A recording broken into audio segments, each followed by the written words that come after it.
Happy New Year to all of you. Happy New Year 2025.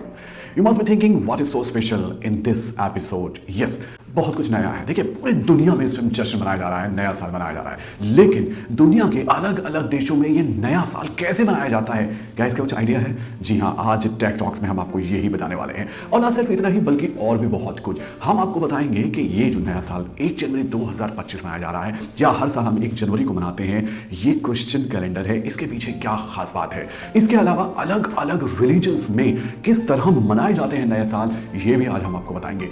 मैं हूं आपका host, आपका दोस्त तारिक आलम खान।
जैसे कि हमारे इंडिया की यूएसपी है विविधता में एकता, unity in diversity.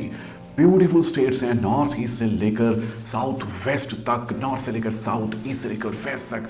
Beauty spreads in India. इसी तरह से यहाँ पे बहुत सारे ट्रेडिशंस हैं, इसलिए यहाँ पर फेस्टिविटीज भी एबंडेंस हैं। तो आइए देखते हैं इंडिया में अलग अलग जगह पर नए साल को किन नामों से और कैसे मनाते हैं।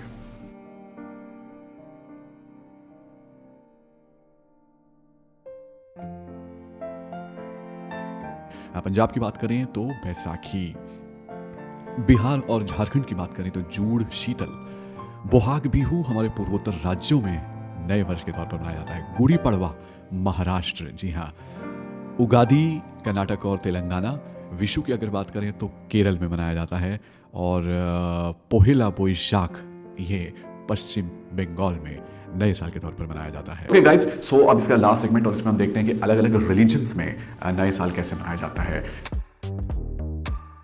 ये एक ग्रेगोरियन कैलेंडर है और इसकी शुरुआत 15 अक्टूबर 1582 को हुई थी। जूलियन कैलेंडर की कंपैरिजन में ये ज़्यादा सटीक है, जो वक्त के साथ मौसमों और तारीखों में अंतर पैदा कर सकता था।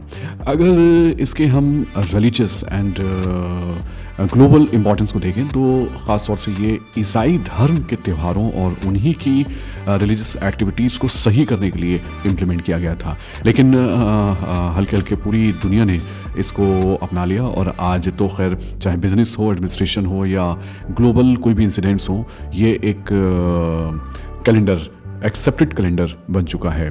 आज ग्रेगोरियन कैलेंडर जो है वो इंटरनेशनल लेवल पर इस्तेमाल किया जाता है। हिंदू कैलेंडर, जिसे पंचांग भी कहा जाता है, प्राचीन भारतीय सभ्यता का एक बहुत ही महत्वपूर्ण हिस्सा है। ये कैलेंडर सूर्य और चंद्रमा के चक्रों के आधार पर बनाया गया है, और हिंदू धर्म में धार्मिक त्योहारों, अनुष्ठानों और दैनिक कार्यों के लिए इसे एक मार्गदर्शक के रूप में भी इस्तेमाल किया जाता है। हिंदू कैलेंडर में भी 12 महीने होते हैं, और ये चैत्र से शुरू होकर फाल्गुन तक पहुंचते हैं। चूंकि इसमें चांद और सूरज को एडजस्ट किया जाता है, तो हर 2 से 3 साल में एक एक्स्ट्रा मंथ जोड़ दिया जाता है, जिसे अधिका मास यानी कि लीप ईयर कहा जाता है। तो हिंदू कैलेंडर सिर्फ वक्त को मेजर करने के लिए नहीं है, बल्कि धर्म, संस्कृति और प्रकृति के साथ किस तरह से खूबसूरत सामंजस्य स्थापित किया जा सकता है, ये एक उसका भी साधन है।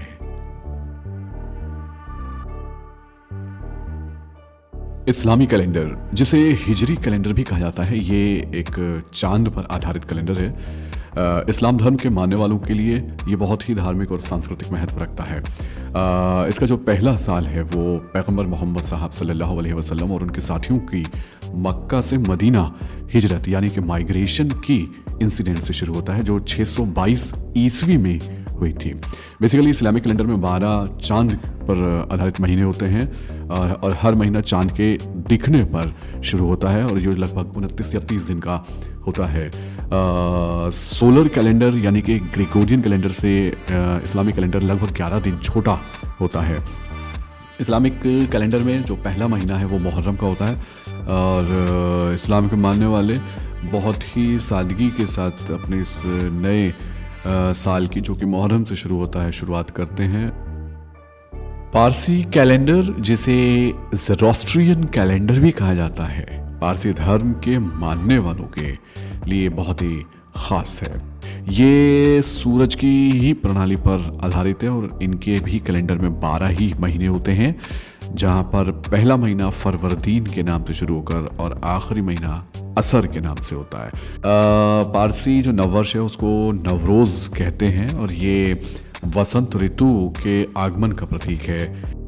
बौद्ध कैलेंडर, जिसे बौद्ध पंचांग भी कहा जाता है, ये बौद्ध धर्म के मानने वालों के लिए एक बहुत इम्पॉर्टेंट है और ये सूरज और चांद दोनों की ही प्रणाली पर बेस करता है।